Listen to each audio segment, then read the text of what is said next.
Retornamos con ustedes a las noticias de Directo América. Mi nombre es Ángela Gómez. Revisemos los titulares. El ejército ruso lanzó un ataque masivo con drones y misiles contra Ucrania, causando la muerte de al menos 6 personas en Kiev y en Odessa. Decenas más resultaron heridas en edificios residenciales. Por su parte, Rusia indicó que ataques ucranianos provocaron un incendio en una refinería de petróleo.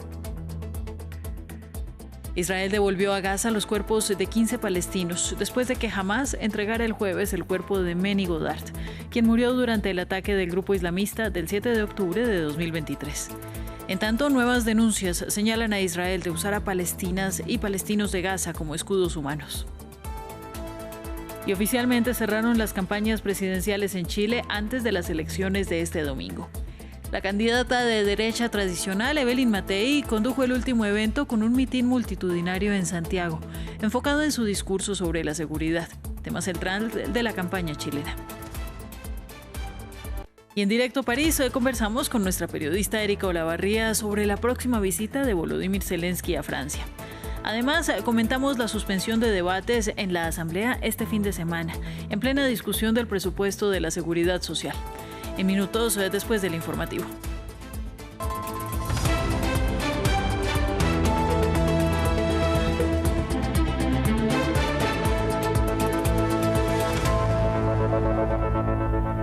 Comenzamos. Al menos 6 personas murieron en Ucrania durante la noche, en una serie de nuevos ataques rusos que tuvieron como objetivo la ciudad de Kiev y varias regiones del país. Según un portavoz militar, prácticamente todos los distritos de la capital fueron alcanzados y los servicios de emergencia informaron que 30 edificios resultaron dañados. Por su parte, Volodymyr Zelensky aseguró que la operación tuvo como objetivo dañar a la población civil. Veamos. Cuando el sol salió sobre Kiev, la destrucción quedó al descubierto. Los bloques de apartamentos dañados, las ventanas destrozadas y los residentes conmocionados, asimilando una noche de mortíferos ataques rusos. Mi pelo se incendió y todo estaba oscuro lleno de humo. Encendí una linterna y vi que mi perro había saltado hacia atrás asustado. Había una gran llama, los vecinos gritaban, «¡No hay nadie aquí!». Todo se quemó. Los embates golpearon todos los distritos de la capital, dejando varios muertos y decenas de heridos. Estaba durmiendo aquí. Cuando me di cuenta de que tenía que ir al refugio antibombas, me levanté, me vestí, salí y hubo una gran explosión. Los ataques con drones provocaron que la operación rusa fuera calificada como malvada por el presidente Volodymyr Zelensky. Este fue un ataque premeditado y calculado con el objetivo de causar el máximo daño a la población y a la infraestructura civil. Ucrania está respondiendo a estos ataques con una contundente respuesta de largo alcance y la comunidad internacional debe detener estos atentados contra la vida mediante sanciones.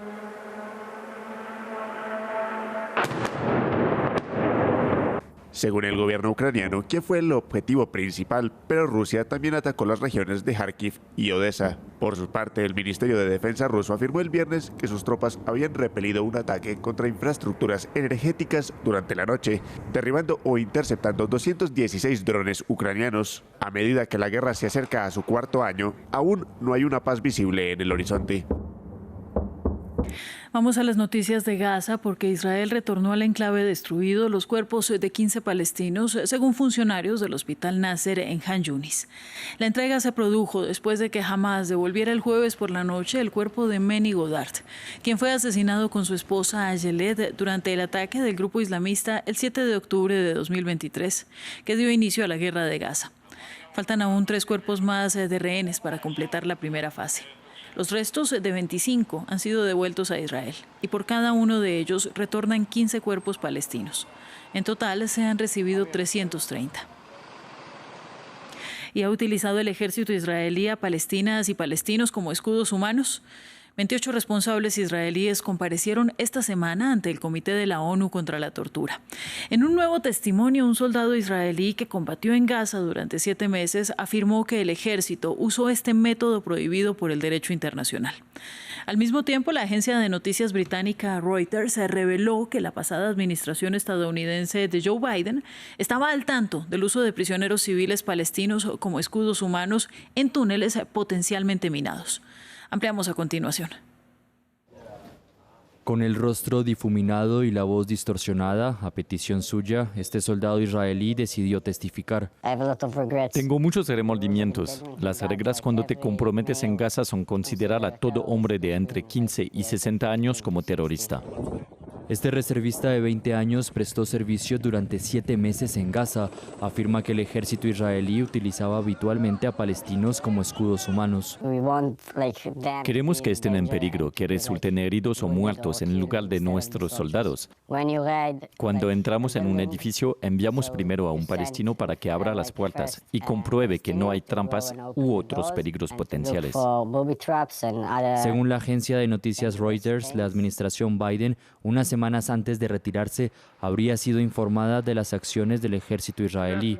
La información fue recopilada por las agencias de inteligencia estadounidenses que habrían informado a la Casa Blanca de que los soldados israelíes estaban enviando a palestinos al interior de túneles en Gaza, potencialmente infestados de explosivos. Estas acciones se consideran ilegales según el derecho internacional. El ejército israelí, por su parte, niega todas estas acusaciones. En 2024, varios representantes de la pasada administración estadounidense de Joe Biden se preguntaron si Israel estaba cometiendo crímenes de guerra en Gaza. Finalmente concluyeron que no era así y continuaron suministrando armas a su aliado. Durante la guerra en el enclave palestino, Hamas también fue acusado de utilizar a civiles como escudos humanos, especialmente dentro de los hospitales. El grupo islamista también ha negado siempre estas acusaciones. El Consejo de Derechos Humanos de la ONU celebró una sesión especial sobre la situación en la ciudad sudanesa de Al-Fashir para examinar la solicitud de una misión de investigación sobre las matanzas ocurridas durante la caída de la capital del Darfur. La misión de investigación buscará identificar a los responsables de las violaciones presuntamente cometidas por las fuerzas de apoyo rápido y por sus aliados en Al-Fashir. El alto comisionado de Naciones Unidas para los Derechos Humanos instó a la comunidad internacional a actuar frente a crímenes de guerra que eran prevenibles. La comunidad internacional tiene el deber ineludible de actuar. Ha habido demasiada hipocresía y demagogia, y muy poca acción. Debe oponerse a estas atrocidades, una muestra de crueldad manifiesta utilizada para subyugar y controlar a toda una población. Debe tomar medidas para prevenir que continúen las violaciones masivas de los derechos humanos, a menudo por motivos étnicos, en Darfur y otras regiones. Y debe garantizar que los civiles de Al-Fashir y las zonas aledañas tengan acceso a la ayuda humanitaria y a la protección que tanto necesitan. En otras noticias, en Turquía crece el escándalo por corrupción relacionada con apuestas en la industria del fútbol. Una trama que involucra a árbitros, dirigentes y también a jugadores. La Federación Turca de Fútbol anunció la suspensión de 102 futbolistas de primera y segunda división por participar en apuestas deportivas. Nos lo cuenta nuestro corresponsal en Estambul, Adrián Rocha.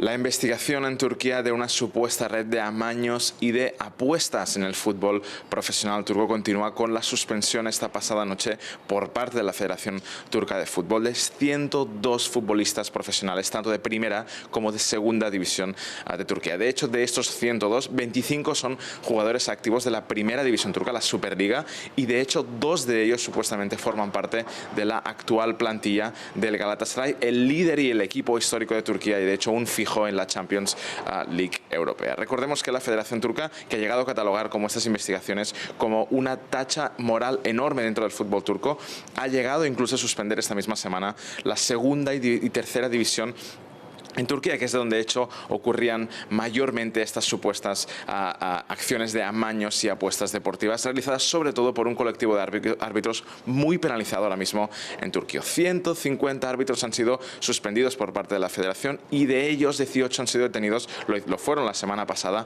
por esta supuesta red de amaños y apuestas deportivas. Según la Fiscalía, estos árbitros llegaron a apostar en algunas ocasiones en más de 1000 partidos, uno de ellos incluso, según la justicia turca, lo ha hecho en 18.000 ocasiones, y de hecho también han sido detenidos y puestos ante disposición judicial a 2 directivos de equipos de primera división turca actual. De hecho, ahora mismo se espera que la investigación continúe y el juicio empiece en las próximas semanas. Sin embargo, lo que sí que ha decretado ya la justicia turca es que los 21 detenidos la semana pasada, 18 árbitros y 4 miembros de equipos directivos de primera y segunda división de Turquía, sean puestos a prisión preventiva a la espera de juicio. El secretario de Defensa de Estados Unidos, Pete Hegseth, anunció una operación militar que, según afirmó, tendría como objetivo a los narcoterroristas en el hemisferio occidental. La llamada Operación Lanza del Sur será, según el funcionario, dirigida por la Fuerza de Tarea Conjunta Lanza del Sur y el Comando Sur de Estados Unidos. No se conocen más detalles del operativo, que estaría relacionado con el despliegue en el Caribe denunciado por Venezuela y Colombia.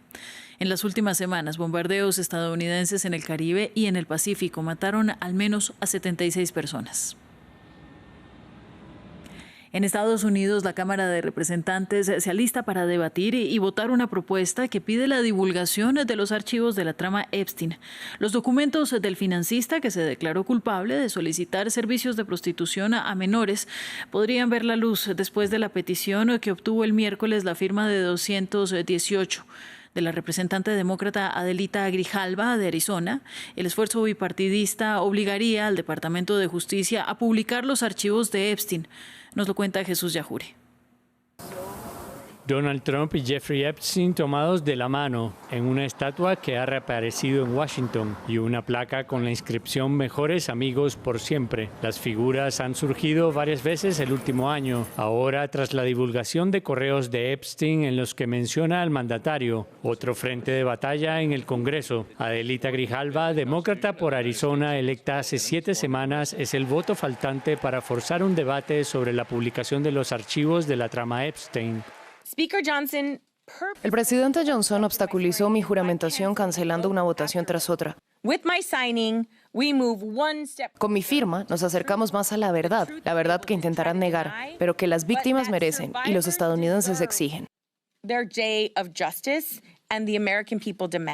La investidura de Grijalva, demorada 50 días, la más larga en la historia moderna, gatilla un proceso que podría concluir en la publicación de miles de documentos del delincuente sexual, algo que el titular de la Cámara de Representantes, Mike Johnson, y el presidente han resistido hasta ahora. El miércoles, tras la publicación de 20.000 documentos, la Casa Blanca afirmó que no probaban nada, y Trump acusó a los demócratas de distraer a los estadounidenses. Según los demócratas, Trump sabía más de la conducta de Epstein de lo que ha reconocido públicamente. Trump dijo que me pidió renunciar, nunca fui miembro de su club. Por supuesto que Trump sabía lo de las chicas. Quiero que te des cuenta de que ese perro que no ha ladrado es Trump. La víctima pasó horas en mi casa con él. Él nunca ha sido mencionado. Trump afirma haber prohibido a Epstein el acceso a sus propiedades en 2007, incluida Mar-a-Lago, y ha negado saber sobre la red de prostitución de Epstein antes de su acuerdo judicial de 2008. Y vamos a Chile, donde cerró la campaña de la última candidata antes de las elecciones presidenciales de este domingo. Evelyn Matei, alcaldesa de La Providencia, representante de la derecha tradicional y aspirante de la coalición Chile Vamos, cerró su campaña con un mitin multitudinario en Santiago que congregó a miles. Matei hizo un llamado al orden, la justicia, la seguridad, las oportunidades, enfatizando en que Chile desea crecer y creer en su futuro. Según ella, un sentimiento que se lograría con una nación unida. La política compite a la derecha con 2 otros candidatos más radicales, José Antonio Kast y el libertario Johannes Kaiser. Chile quiere orden, justicia, seguridad, oportunidades. Chile quiere crecer, quiere avanzar, quiere volver a creer en el futuro de nuestro país. Y lo vamos a hacer todos juntos. Y la crisis de seguridad en Chile es uno de los temas centrales de cara a las elecciones de este domingo, donde todos los candidatos han presentado propuestas para resolver una problemática que golpea con fuerza a las ciudades más pobladas. En Santiago, la capital, el temor a ser víctima de inseguridad afecta a bares y restaurantes de zonas históricas como el centro de la ciudad. Allí los dueños y comerciantes ven cómo sus cuentas se reducen debido a la falta de comensales que eligen locales ubicados en zonas consideradas más seguras. Nuestro enviado especial, Martín Gripo, nos cuenta la historia.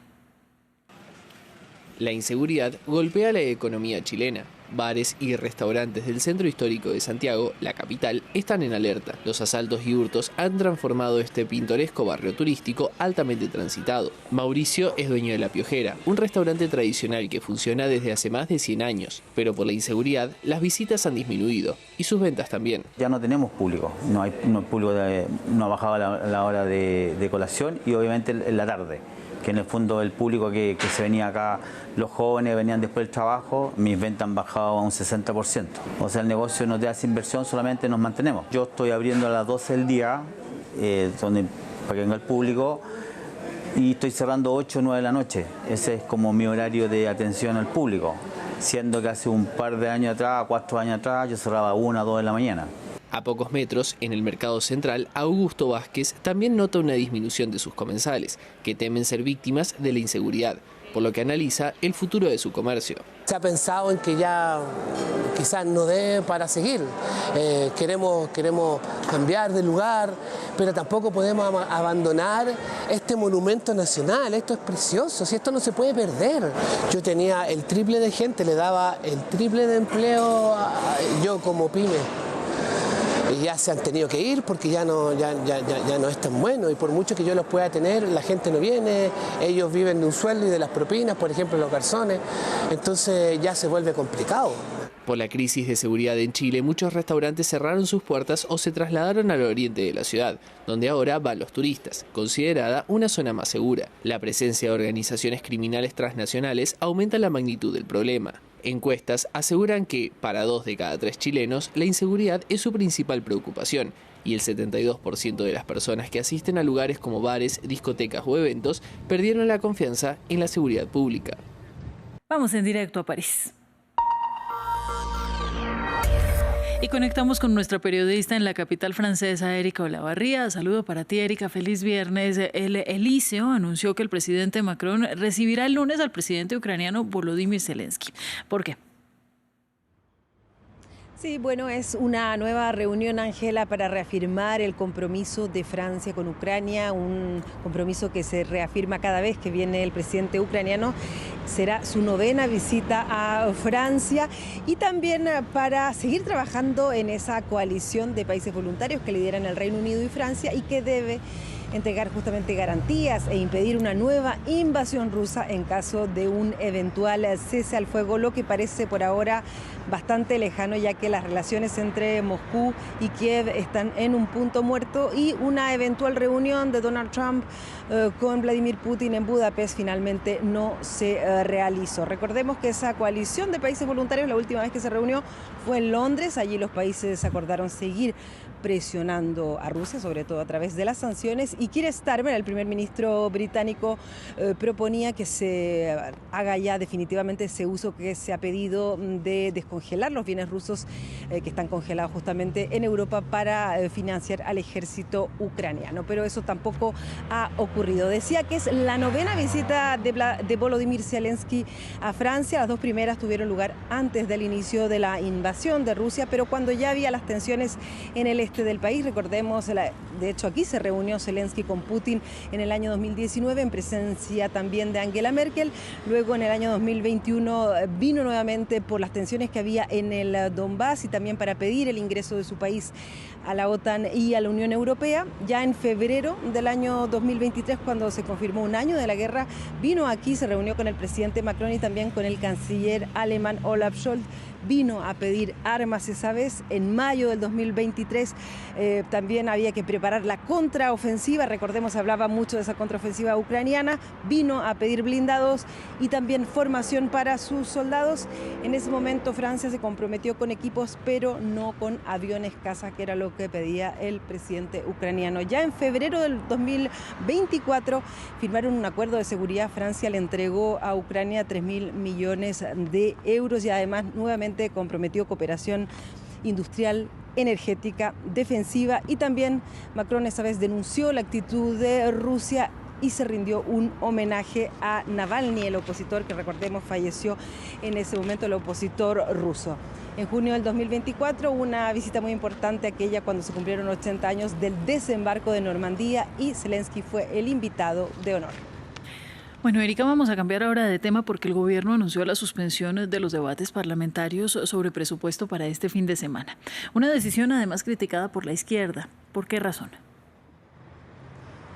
Sí, recordemos que la Asamblea Nacional tiene hasta el domingo para discutir, negociar el proyecto de presupuesto de la Nación, porque luego ya tiene que ir sí o sí al Senado. Recordemos lo que pasó con el proyecto de la Seguridad Social, que es el otro gran presupuesto que hay en Francia, pues finalmente terminó siendo aprobado a la rápida, no se alcanzó a analizar completamente el texto, algunas enmiendas fueron aprobadas y el resto quedó como lo envió el gobierno. Al final la Asamblea Nacional terminó aprobando un presupuesto que tenía más gastos y menos ahorros que los que había previsto el gobierno. Pues lo mismo está pasando con este otro presupuesto, el presupuesto general de la Nación. Normalmente se tenía que votar el próximo lunes lo que son los ingresos, las recetas. Sin embargo, si no se trabaja este fin de semana y visto que hay 1.900 enmiendas que están presentadas, pues va a pasar que quizás la Asamblea Nacional no va a votar este presupuesto. Se van a aprobar algunas enmiendas, otras no. Por eso es que la izquierda se opone, ya que quienes están de acuerdo con esta pausa, Agrupación Nacional, la extrema derecha, el Partido de Derecha, los republicanos, el oficialismo, según el ministro de Relaciones con el Parlamento, los diputados están cansados, pero no solo ellos, también los colaboradores de la Asamblea Nacional y también los administradores. Y lo mismo decía Jean-Philippe Tanguy del Partido Agrupación Nacional de Extrema Derecha, decía que en realidad están cansados y que no están haciendo bien el trabajo, pero la izquierda considera que se puede sacrificar ese descanso. Ellos creen que es una estrategia del gobierno para que no se vote el presupuesto y que se vaya así con algunas enmiendas sí, con otras no. Por eso es que el Partido Socialista y la Francia Insumisa han decidido eliminar las enmiendas que ellos habían presentado para que el análisis de estas enmiendas sea rápido y finalmente el texto pueda ser votado por la Asamblea Nacional. Si no, sería básicamente como un texto que es discutido pero que va a quedarse como llegó originalmente a la Cámara de Diputados. En fin, que no habrá discusiones este fin de semana. Gracias a ti, Erika. Y vamos ahora a nuestro reportaje en Foco. Seguimos en Francia. El 13 de noviembre de 2015, cuando los servicios de emergencia recibieron las primeras llamadas de socorro, los policías de la Brigada Antidelincuencia que patrullaban esa noche fueron enviados de urgencia al lugar de los atentados. Fueron los primeros en llegar al Bataclan fuera de la sala de conciertos y fueron blanco de disparos de Kalashnikov. En el interior solo disponían de sus armas cortas para intentar detener la matanza. 10 años después, la administración ha aprendido la lección de los atentados. Estos policías de a pie, destinados a ser los primeros en intervenir en caso de ataque terrorista, están mejor equipados y ahora reciben formación específica.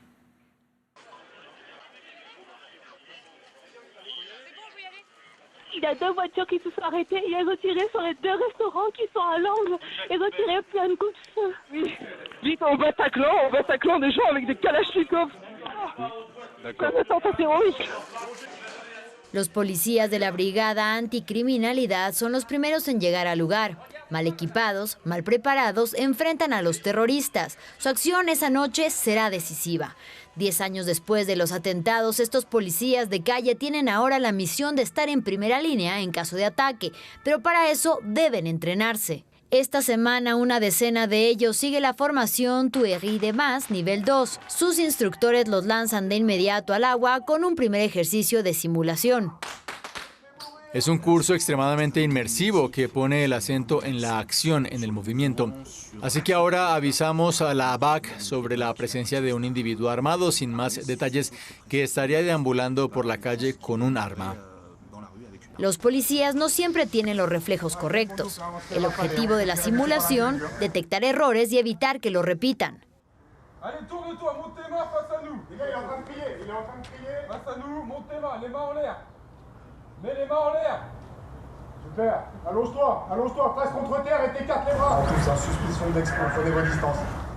Ils annulent tout ce qu'ils avaient fait de bien, ils l'annulent assez vite.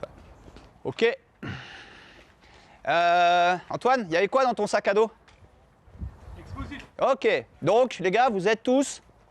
On est d'accord. Allez, go! Estos policías de la BAC tienen experiencia en terreno, robos, violencia doméstica, manifestaciones, narcotráfico, pero la lucha contra el terrorismo no es el centro de su trabajo. La formación busca recordarle su papel en caso de atentado. El esquema nacional de intervención, ¿qué dice?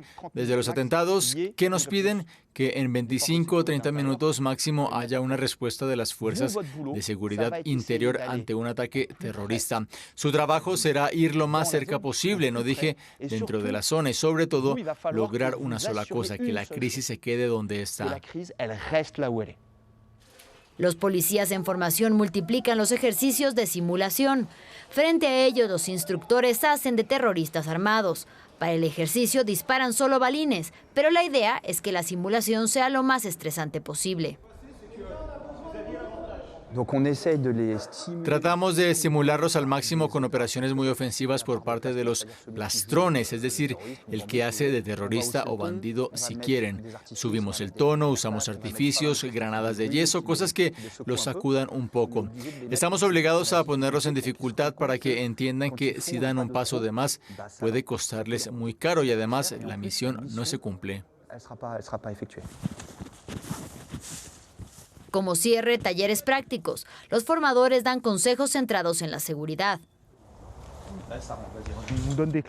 Nos dan claves prácticas y teóricas sobre cómo intervenir y quién hace qué.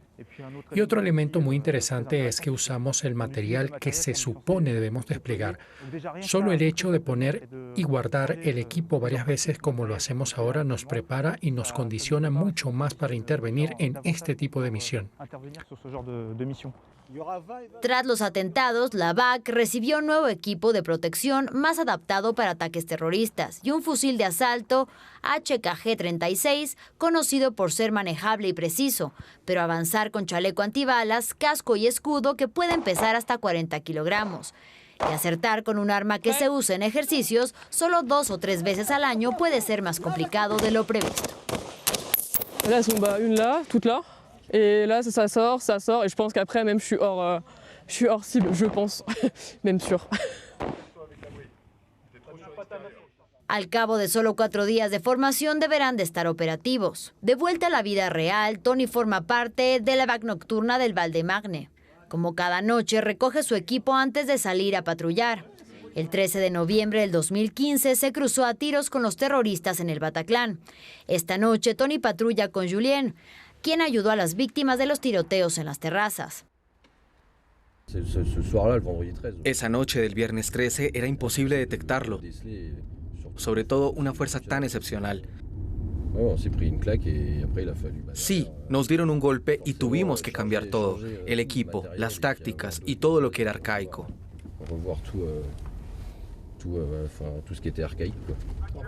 10 años después, Julien y Tony se sienten mejor armados para enfrentar ataques terroristas, pero saben que la formación no lo es todo. Ahora tenemos la capacidad de reaccionar y responder, que ahora no teníamos, de manera mucho más eficiente. Pero no nos engañemos, para tener automatismos hay que entrenar. Nosotros los automatismos los ganamos con nuestros entrenamientos. Su colega Virginie en la parte trasera del vehículo no tiene la experiencia de Tony y Julien. Espera un cupo en la formación Tuileries de más, pero esta noche no hay tiempo para esperar. El equipo es llamado de urgencia a una barriada en las afueras de París. Una mujer amenaza a sus vecinos, armada con una escopeta. En el lugar, la brigada despliega protecciones pesadas y los HKG-36 no pasa seguido. En la columna en tercera línea, Virginie tendrá la tarea de cubrir las espaldas de Julien y Tony justo delante de ella. Esta noche, otra vez, habrá que armarse de valor, pero eso ninguna formación lo enseña.